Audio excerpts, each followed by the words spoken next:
an Old Virginia Smoke podcast. I'm your host, Luke Darnell. This week on Pitmaster, we have Walt Moulton from Rocky Top Barbecue. To say that Walt is a character would be an understatement. He's a fantastic cook, winner of the Jack, and just a great time to be around. He cooks with his wife, Rebecca, and his daughter, Mia. Hi, Mia. Mia's fantastic. I try to get him to give up the goods, but he's a tough cookie. This is a great conversation that I hope you'll enjoy. Please join me in welcoming Walt Moulton. We're here today with Walt. Walt the man, Walt the champ. How you doing, buddy? I'm good. How are you? I'm good. How was your barbecue season last year? Well, I don't really recall having one. So I think if I'm right, the last time that you cooked was in North Carolina at the end of 2019.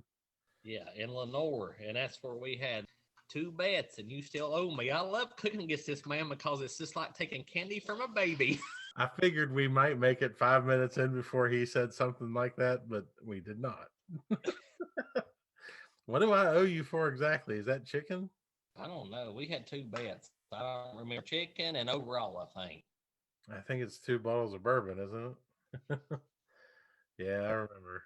My bourbon O list.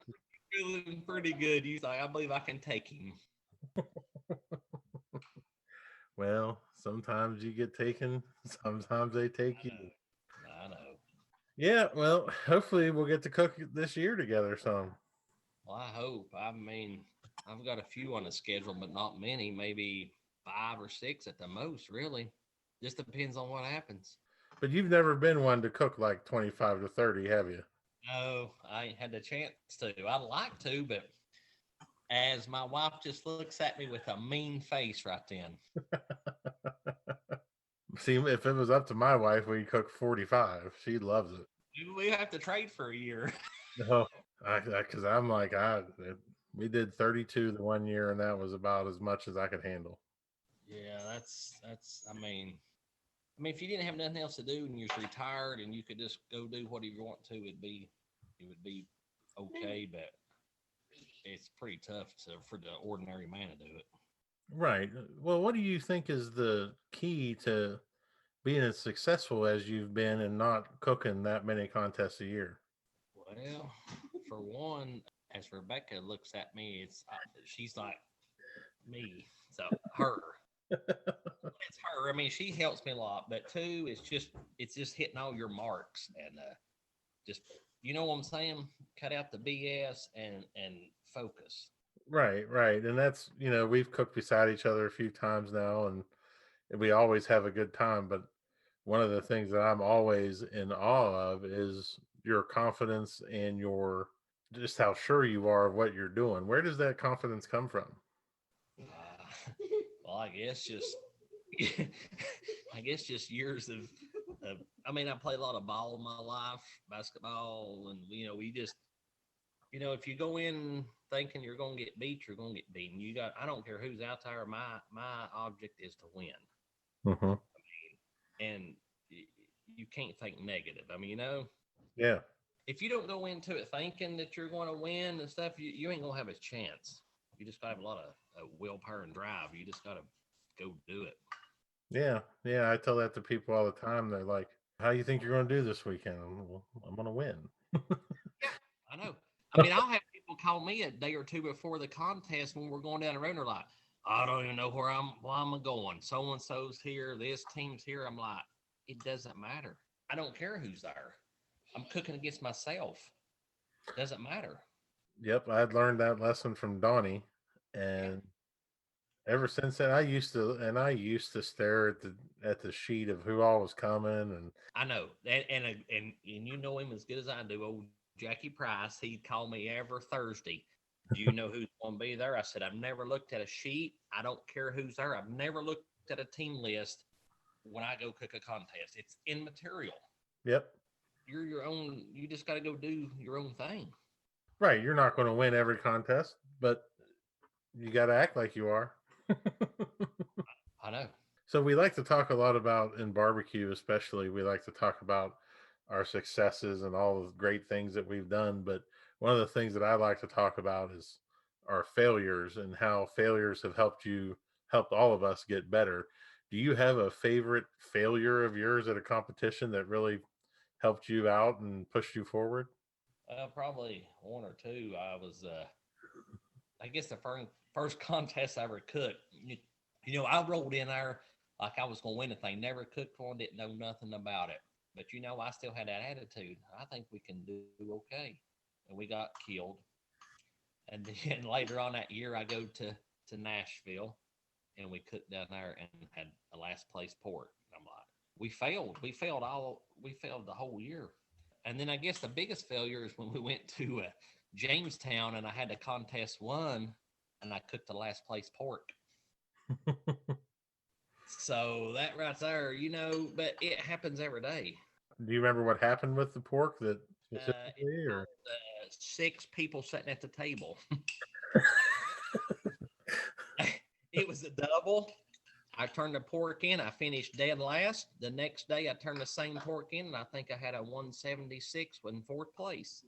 It's one of them things where it happens to everybody, and it happened to me. I couldn't. Everybody said, "Are you going to change the recipe? You cooked the last place pork," and I'm like, "I'm gonna give him the same stuff tomorrow."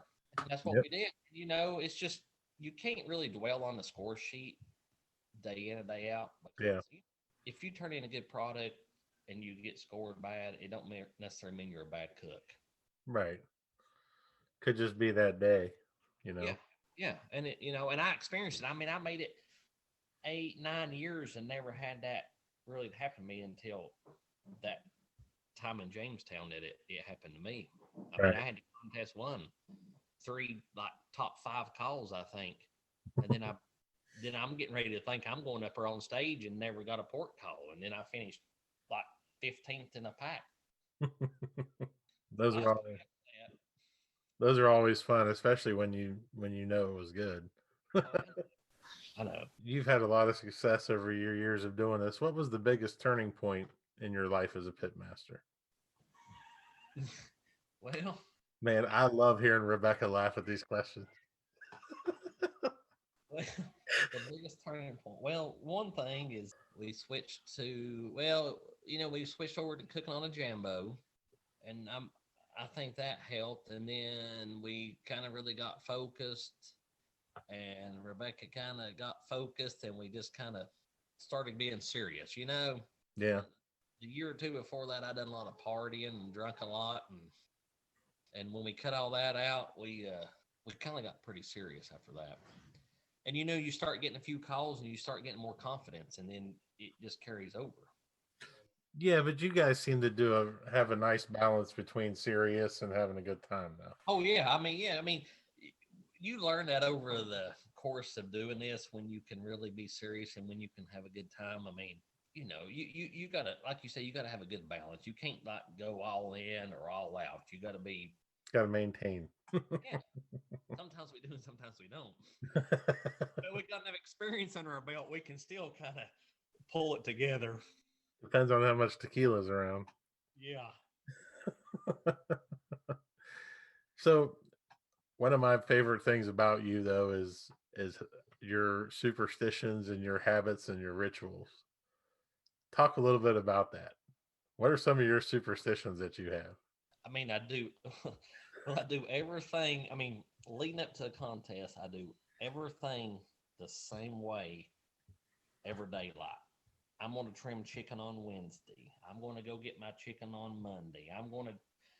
Everything I do, I'm going to load my trailer at this time. When I get there, we set up. I say on Friday, I've got a schedule. I do everything the same time throughout the whole contest. I mean, I can't get away from it. As far as superstitions, I mean, come on, there's so many.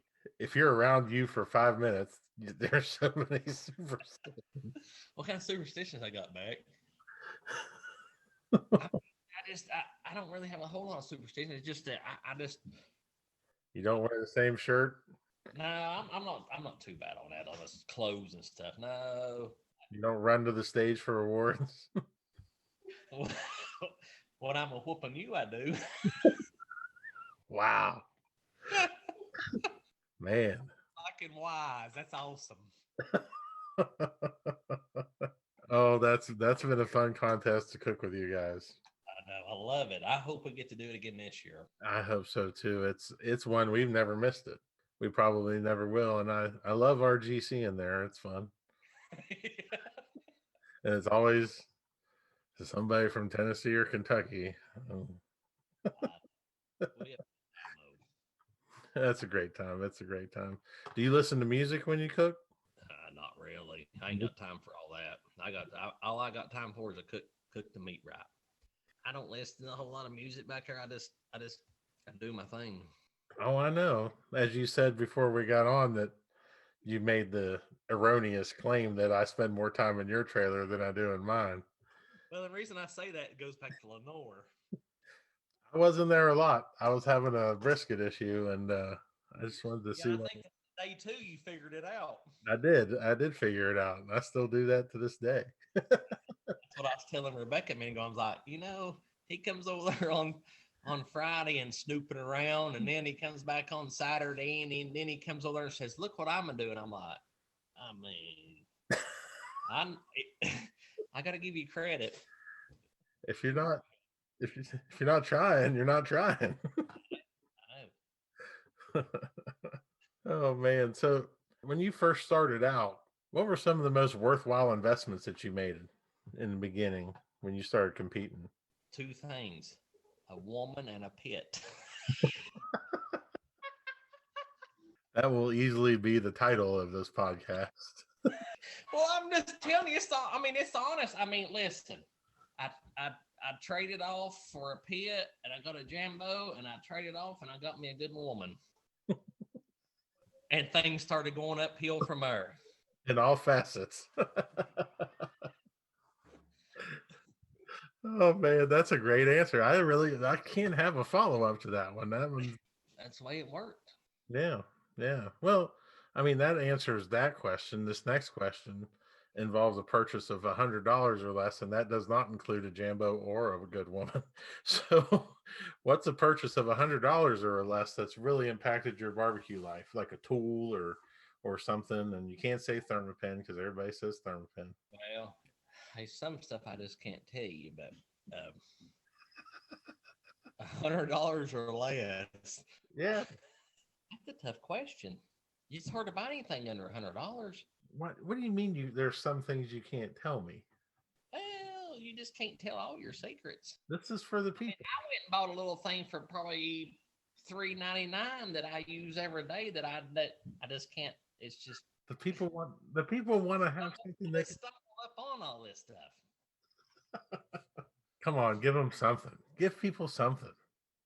$100 purchase. I mean, check, they ain't much. A good bottle of bourbon, I guess. I mean, they ain't nothing that I'm just trying to think. I mean, I don't cook with no probes. I mean, I use a Thermapen just for guidance, but you're all feel. I'm all feel. I don't. That's just too much to deal with, running them probes and all that. I've never cooked with a probe. I cook on time. Mm-hmm. Well, that answers the next question. You don't use a lot of technology in your approach. I mean, very little. A Thermapen is the only technology I use. That's it. Which is good. I mean, that's, I use a lot of probes and stuff, but I use a lot of them as guide points. Reference, yeah, I know. And I try and tell people that all the time. They're like, "Well, what's the finish temp?" I'm like, within 10 degrees. You never know when each piece is different. And that's where I think a lot of people get misled on these probes and everything. I think they rely on that to tell them what they need to be doing when you need to be knowing what your meats are doing. It's an indicator, but you have to make that decision on when it's done. Yeah. When it's done, you know. Yeah. Let's switch gears a little bit and let's talk about people in barbecue. I'm going to give a name and you give me your impression of them. Just kidding. I'm not going to do that. I started to say probably wouldn't be a good idea. Who's impacted your life the most in competition barbecue? When the first contest I cooked against, I was set up between Howard Wooten, which used to cook a lot, Taste of Carolina, and Jackie Price. That's when I met Jackie Price 11 or 12 years ago, and he sat up right beside of me.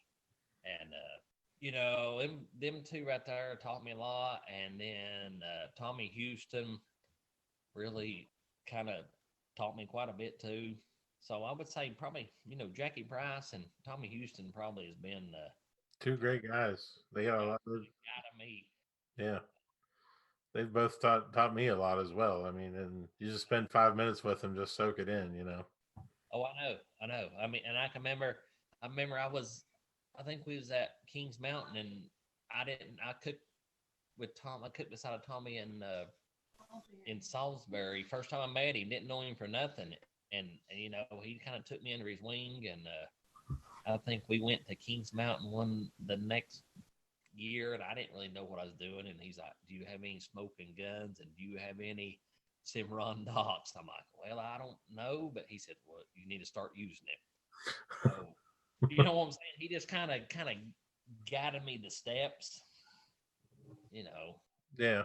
And of course, Jackie Price. Now he's a whole different story. He's not one to really share a whole lot, but he wants to know a lot.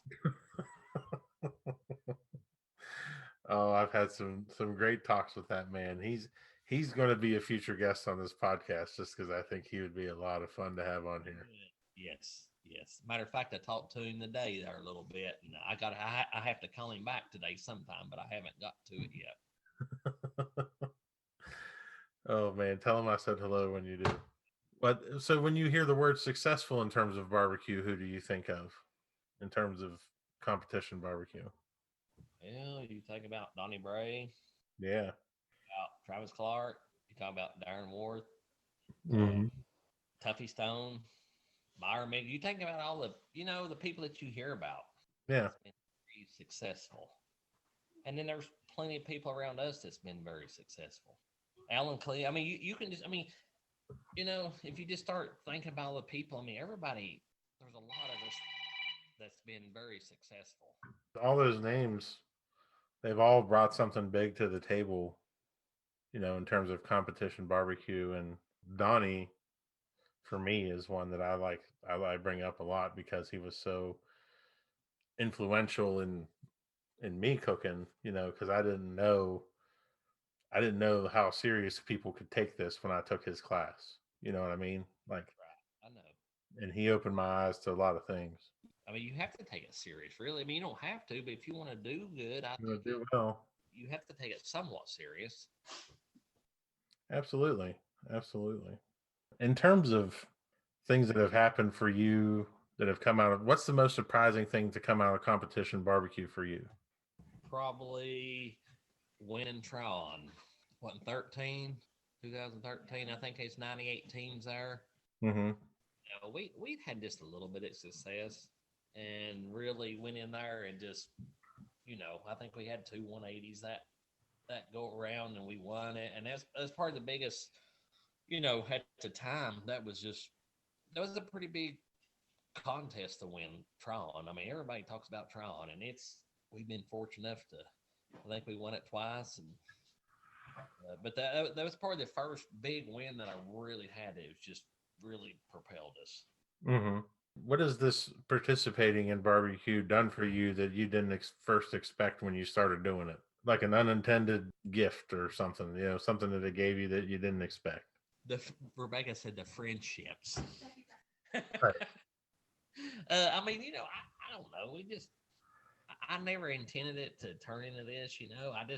We always cooked in the backyard. I mean, we always just come to the house, had a little smoker, drank a lot of beer. Never know if it was any good or not because everybody was probably don't even know what we even done. And just kind of happened up on it by just, there was a contest 3 or 4 miles from my house, and then we decided to do it. I mean, it was just one of them things and we didn't think it would ever turn into what it's turned into. Right, which it's turned into, everybody's got these giant trailers and these giant rigs, and God, I gotta sneak into your trailer if I want to spend time with you. What do you think is missing from competition barbecue these days? What's missing? I can tell, back when we started, there was a lot of people kind of gathered on Thursday night or Friday night, had a lot of potlucks, and it just seemed like everybody's kind of just scattered out and just stay. You know what I'm saying? Mm-hmm. I can tell it's changed some. I don't know if it's more people serious or it's just kind of, you know, it's changed some.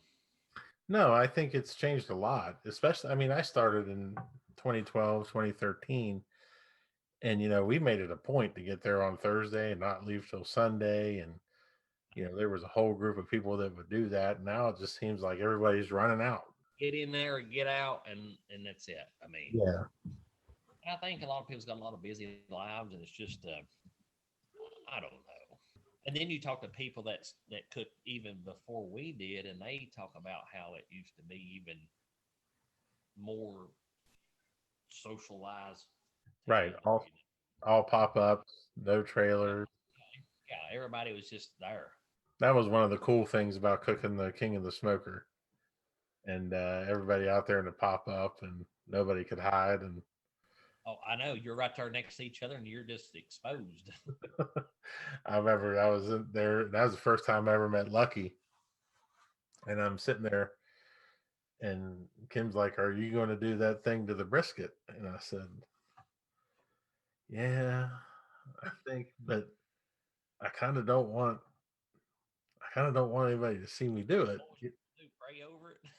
No, I'm going to tell you because, so I pulled out this unmarked jar and I did the old MSG trick: sprinkle it on, leave it on, then wipe it off.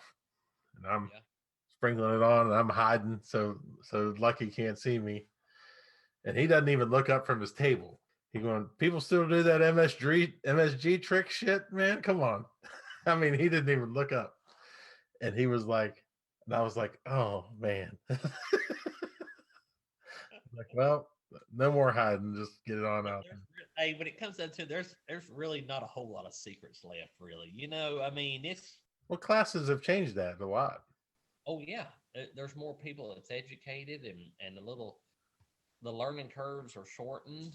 When some man comes in my trailer and learns a few things. Man, you are salty. One thing I will not do, though. Not gonna do it.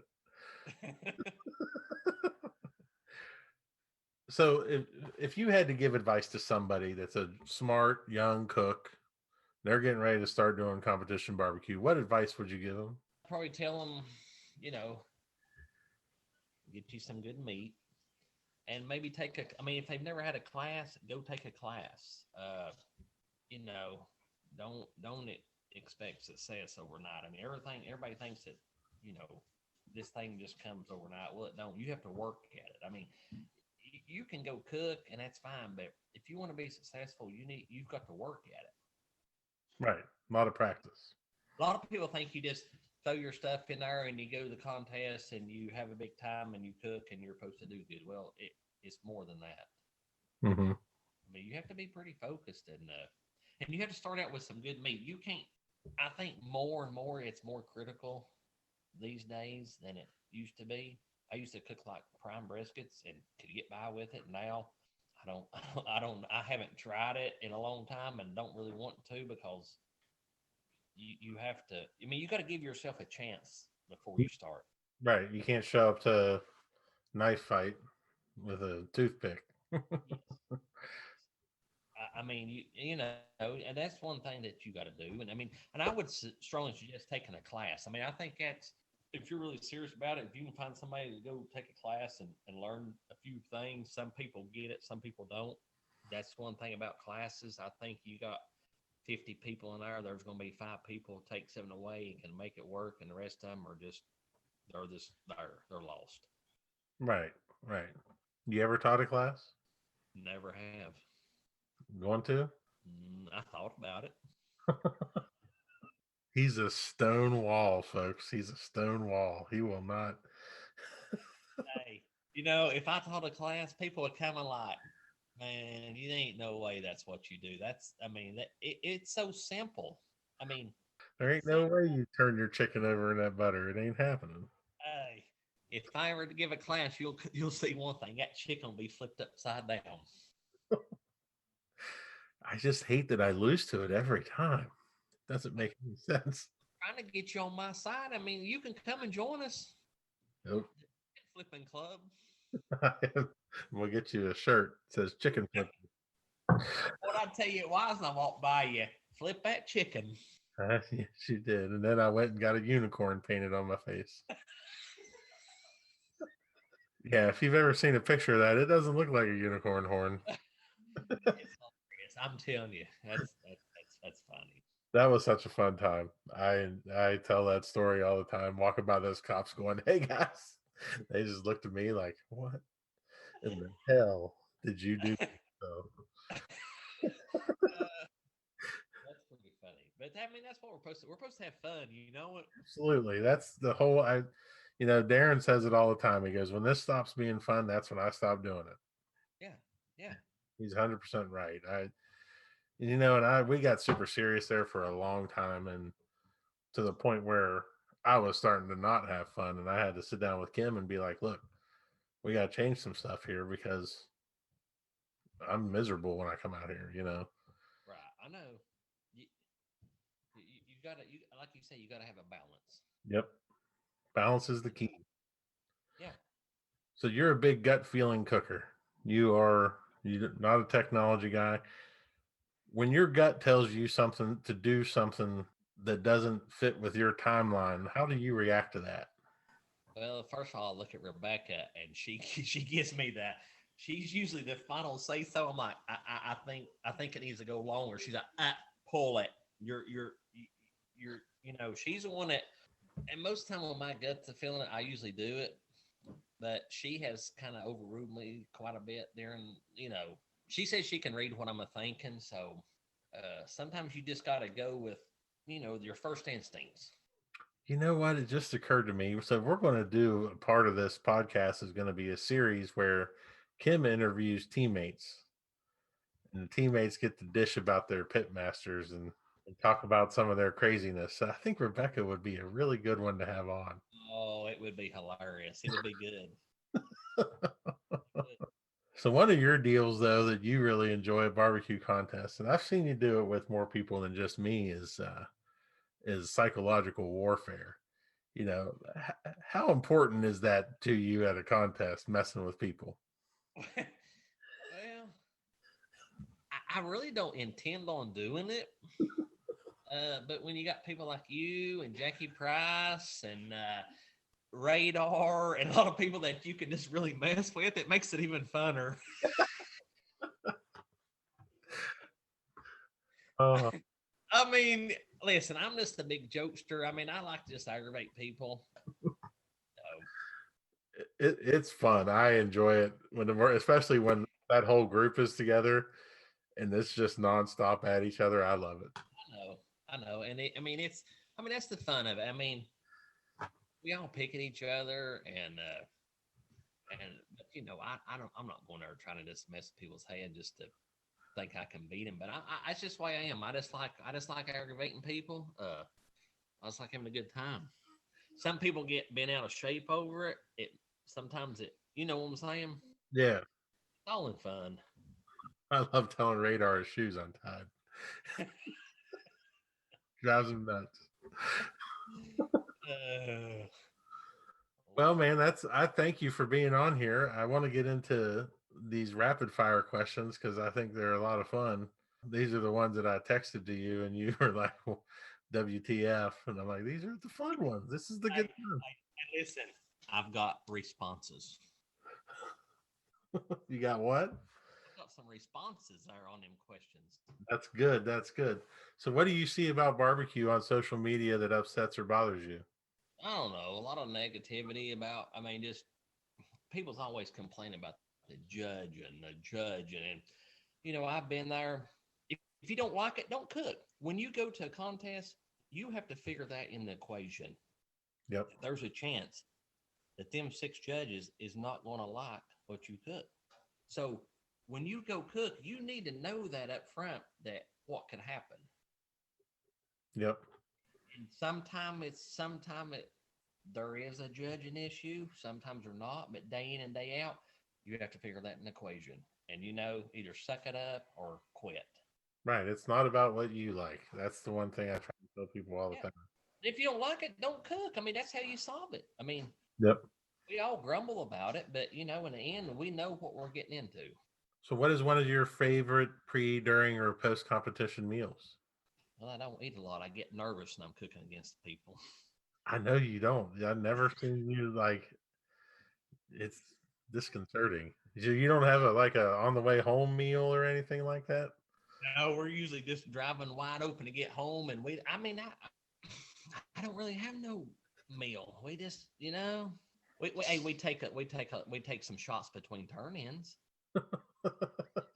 That's true. That's our superstition thing. Kind of. Every time we turn in a category, we take a shot of Tennessee Fire Yucky. because we done it all year. One year, and we was very successful. The year we won the Jack and everything, we did it every year, and we was relentless. I mean, every time we turned a category, and we took a shot of Tennessee Fire.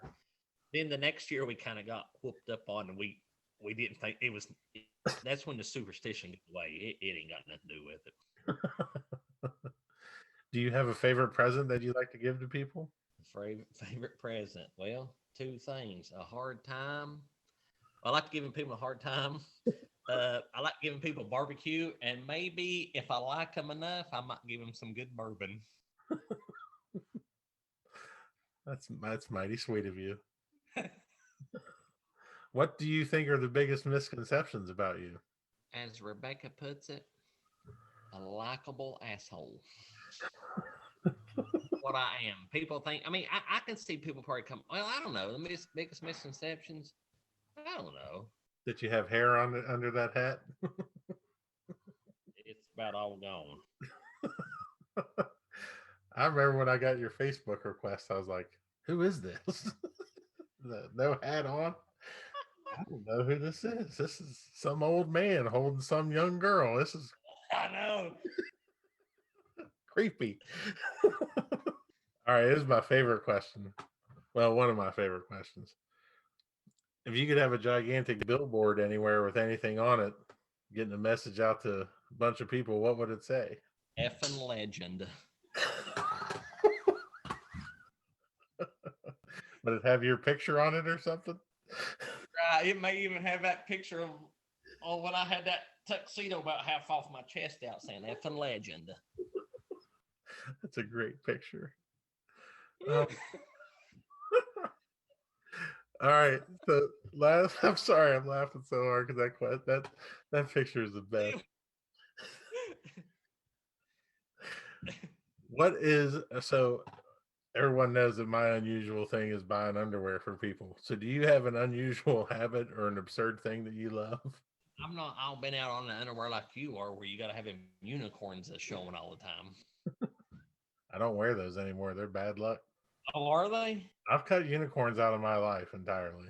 Yeah, that wasn't a good year. It's like these got to go in the bottom drawer.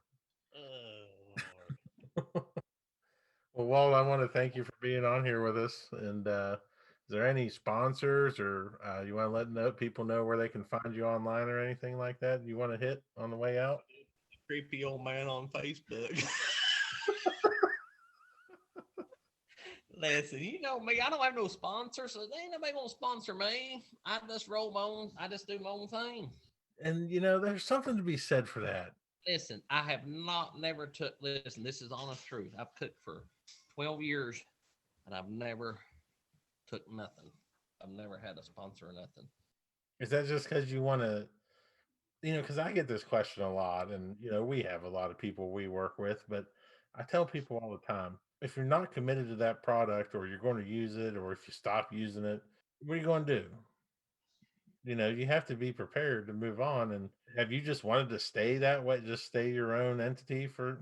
I mean, it's just the way it's been. I mean, I'm not going to beg nobody for nothing. I'm gonna get it on my own.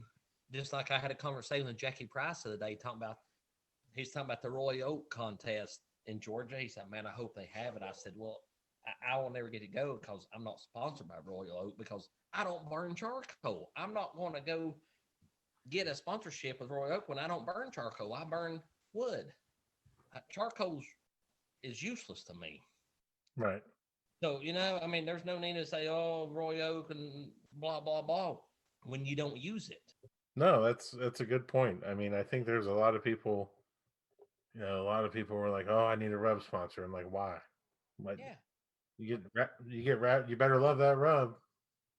You know. I know. I mean, and you know what? I mean, and I'm not saying this. I'm just saying that the rub is the least expensive thing you can buy.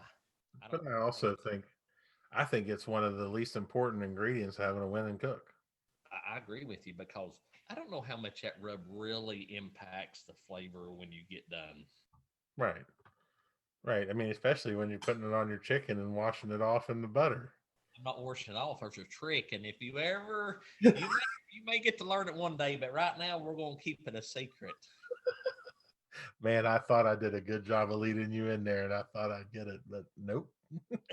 My chicken, the rub will never wash off of my chicken, and you've seen it. I flip it in butter, and you've seen it. I know.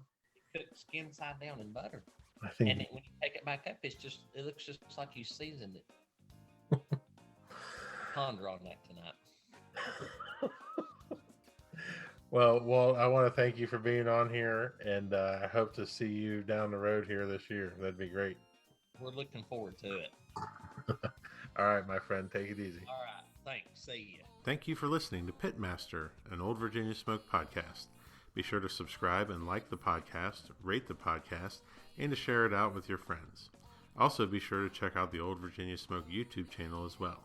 We'll have another episode for you next week featuring the GOAT, Darren Warth from Iowa Smoky D's. For companies interested in advertising, please contact Old Virginia Smoke directly via www.oldvirginiasmoke.com. Pitmaster, an Old Virginia Smoke podcast, is edited by Chris Sedenka. Pitmaster, an Old Virginia Smoke podcast, is a property of Old Virginia Smoke LLC, all rights reserved, copyright 2021.